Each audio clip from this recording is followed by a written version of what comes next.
भी नहीं सकती ऐसी ज़िंदगी जीने की। मैं एक मॉडर्न फैमिली को बिलोंग करती थी, न्यूक्लियर फैमिली को। इस्लाम में आने का फ़ैसला मैंने खुद लिया था निकाह से पहले। ये मेरा अपना डिसीजन था क्योंकि मैं जान चुकी थी कि मुस्लिम्स कैसे होते हैं और जो नफ़रत और जो एक अजीब सी हेट्रेड हर किसी के अंदर थी ना मुस्लिम्स के लिए, मेरी फैमिली में खास करके, वो मैंने देखी थी उससे टोटली ऑपोजिट है। अस्सलामु अलैकुम वरहमतुल्लाहि वबरकातुहू। दोस्तों, आज हम आपको एक ऐसी हिंदू बहन की कबूले इस्लाम की कहानी लेकर आए हैं जो मुसलमानों से सख्त नफ़रत करती थी और ये बहुत मॉडर्न घराने से ताल्लुक़ रखती थी। तो फिर उन्होंने इस्लाम कैसे कबूल किया, किस चीज़ से ये मुतासिर हुई। मुसलमानों को गलत बताने वाले कितने भी कोशिश कर लें, कितनी भी प्लानिंग कर लें इस्लाम को नीचा दिखाने की, लेकिन अल्लाह के आगे उनकी हर प्लानिंग फ़ेल हो जाती है। वो जिसे चाहे हिदायत दे। तो चलिए देखते हैं इस बहन की वीडियो को लास्ट तक ज़रूर देखिएगा। दोस्तों, इस बहन के बारे में अगर हम थोड़ा सा बताएं तो ये वो बहन है जो मुसलमानों से नफ़रत किया करती थी और ये एक बहुत ही मॉडर्न घराने से ताल्लुक़ रखती थी। लेकिन अभी हाल ही में इन्होंने अपनी स्टोरी को शेयर करते हुए बताया है कि इन्होंने इस्लाम को कैसे कबूल किया और इस्लाम कबूल करने की क्या वजूहात रही। दोस्तों, ये इस्लाम के बरहक होने की दलील है कि हर दिन कोई ना कोई खबर निकलती आती है कि फ़लाँ शख्सियत ने इस्लाम को कबूल कर लिया, फ़लाँ सेलिब्रिटी ने इस्लाम को कबूल कर लिया। दोस्तों, इस्लाम के खिलाफ जितने भी साजिशें रची जाती हैं, जितना भी प्रोपेगेंडा किया जाता है, इस्लाम उतनी ही तेज़ी के साथ फैलता है। इस्लाम के दुश्मन ये समझते हैं कि वो बड़े शातिर हैं, वो बड़े चालाक हैं और उनकी जो प्लानिंग चल रही है वो बड़ी ज़बरदस्त है। लेकिन उनको ये नहीं पता कि अल्लाह रब्बुल आलमीन सबसे बेहतर प्लानिंग करने वाला है और अल्लाह ताला हर एक प्लानिंग को बाखूबी जानता है और उसका जवाब देना भी जानता है। इस्लाम के दुश्मन इस्लाम को मिटाने के लिए लाखों करोड़ों रुपए खर्च कर देते हैं और तरह तरह के हथकंडे अपनाते हैं, लेकिन सारी की सारी प्लानिंग धरी रह जाती है जब कोई ऐसी वीडियो सामने आती है कि किसी ने इस्लाम को कबूल कर लिया और वो वीडियो वायरल हो जाती है। तो उसी वीडियो को देखकर ना जाने कितने लोग इंस्पायर हो जाते हैं और इस्लाम को कबूल कर लेते हैं। दोस्तों, इसीलिए कहते हैं कि आप इस तरह की वीडियो को ज़्यादा से ज़्यादा शेयर किया करें और ज़्यादा से ज़्यादा लाइक किया करें, ताकि जो भी इस्लाम से बुग़्ज़ रखते हैं, इस्लाम से नफ़रत करते हैं, वो सब ऐसी वीडियो को देखें और सोचने पर मजबूर हो जाएं कि आखिर ये लोग इस्लाम में क्यों दाखिल हो रहे हैं। दोस्तों, आप इस वीडियो को पूरा देखें और हमें बताएं कि आपका इस वीडियो को लेकर क्या राय है। अस्सलाम वालेकुम।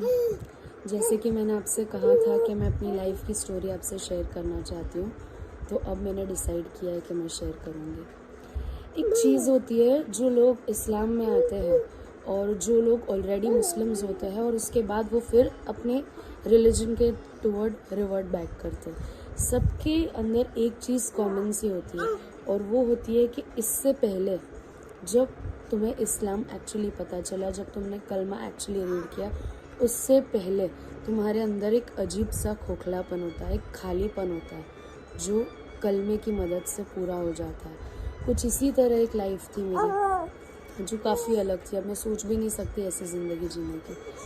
मैं एक मॉडर्न फैमिली को बिलोंग करती थी, न्यूक्लियर फैमिली को, मॉम, डैड और मैं। बट हालात हमेशा फैमिली में कुछ अच्छे नहीं रहे, हमेशा से एक प्रॉब्लम सी रहती रही है मम्मी पापा के बीच में। तो वो जो था ना, वो मुझे काफ़ी अफेक्ट करता था। मैं हमेशा सोचती थी कि काश मेरी फैमिली होती, काश एक बड़ी फैमिली में मैं होती जहाँ सब साथ रहते, मिलजुल के रहते, बट ऐसा नहीं था। और एक अजीब सेल्फिशनेस में नोट करती थी जब दोनों तरफ एक आर्ग्यूमेंट होती थी मम्मी और पापा के बीच में। हाँ, उन लोगों ने मेरी परवरिश बहुत अच्छे से की है, बट उनकी जो लड़ाइयाँ होती थी ना, वो लोग कहीं ना कहीं लैक हो जाते थे ये जानने से कि ये सारी चीज़ें मुझे काफ़ी अफेक्ट कर रही है।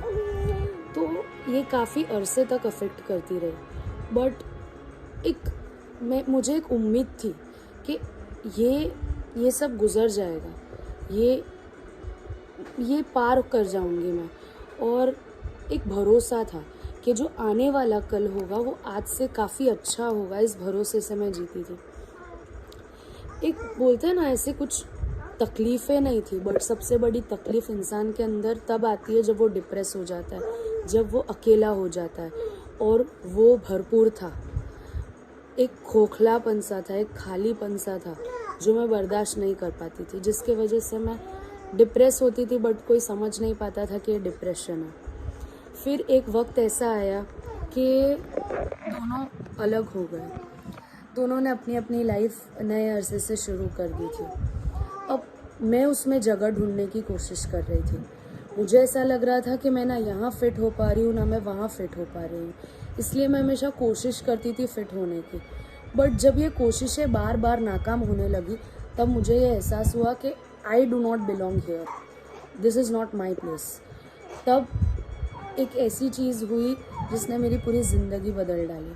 कॉलेज में एडमिशन लिया, एक लड़का मिला और ऐसा लड़का मिला जो एक सच्चा मुसलमान था, जो एक मुस्लिम का परफेक्ट एग्जाम्पल था। कुछ बातें जो मैंने कभी नहीं देखी थी नॉन मुस्लिम्स में, वो मैंने उस लड़के में देखी थी। और मुझे कहीं ना कहीं लगता था कि हमारा कुछ हो नहीं सकता क्योंकि हम दोनों का रिलीजन अलग था। बट वो एक बात है ना उनके अंदर बहुत अच्छी थी, मतलब उनकी फैमिली बहुत बड़ी थी और एक अपनापन सा था हर एक के अंदर, हर किसी के अंदर। और ये अपनापन हर मुसलमान के अंदर होता है क्योंकि इसके अंदर अल्लाह का डर होता है कि मैं कहीं अपने माँ बाप को नाराज़ ना कर दूँ, कहीं मैं अपनी फैमिली को नाराज़ ना कर दूँ। ये चीज़ें गैर कौमों में बहुत कम देखने को मिलती है। आज 8 साल हुए हमारी शादी को और हमें मिलकर 10 साल होंगे, पर मैं इतना भरोसे से कह सकती हूँ कि ऐसा एक दिन या एक पल भी नहीं गुजरा जब मैंने इस्लाम में आने से और मुस्लिम बनने को रिग्रेट किया होगा। मैं उनसे मिली तो मैंने काफ़ी चीज़ें नोट करी थी कि किस तरह वो समझ जाते थे मुझे और किस तरह वो मुझे संभाल लेते थे, किस तरह उन्होंने मुझे डिप्रेशन में से बाहर निकाला था। और उन्होंने मुझे एक दफ़ा भी ऐसा नहीं बोला था कि तुम्हें इस्लाम कबूल करना होगा या तुम्हें मुस्लिम बनना पड़ेगा। उन्होंने बस इतना कहा था मैं तुम्हारा साथ दूंगा।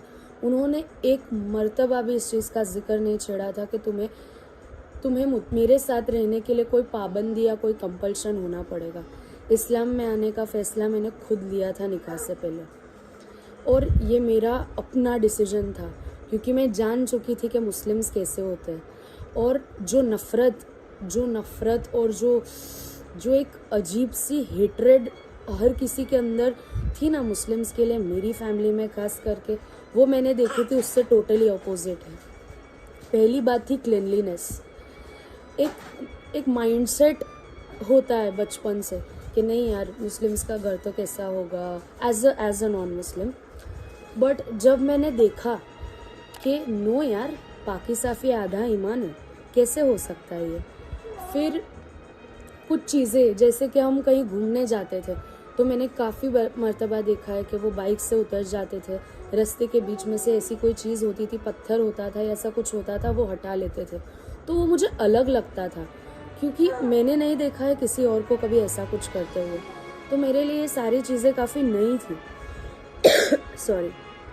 और मुझे है ना जो चाहिए था ना, जो अपनापन, जो एक बोलता है ना एक मोहब्बत चाहिए थी मुझे, जो मुझे शायद कमी रह गई थी, वो मेरी इनसे मिलने के बाद, इनकी फैमिली से मिलने के बाद पूरी हुई थी। और जैसा लोग समझते ऐसा नहीं है इस्लाम काफ़ी खूबसूरत रिलीजन है और ये मुझसे बेहतर कोई नहीं जान सकता क्योंकि मैंने 18 साल उसे नफ़रत करते हुए गुजारा है। और आज जब खुद ये लिखती हूँ कहीं अपने बच्चों के फॉर्म्स में, जब रिलीजन लिखती हूँ मुस्लिम, तो मुझे प्राउड फील होता है कि मैं मुस्लिम हूँ, अल्हम्दुलिल्लाह। और मतलब एक सुकून महसूस होता है, ऐसा लगता है कि सब कुछ अच्छा हो गया है, अब कुछ गलत नहीं हो सकता, और अब कुछ गलत होगा तो वो भी अल्लाह तरफी होगा और इंशाअल्लाह वो भी बर्दाश्त कर लेंगे। जज़ाकल्लाह। थी दोस्तों आज की वीडियो आपको कैसी लगी कमेंट करके ज़रूर बताएं। मिलते हैं नेक्स्ट वीडियो में। अस्सलामु अलैकुम।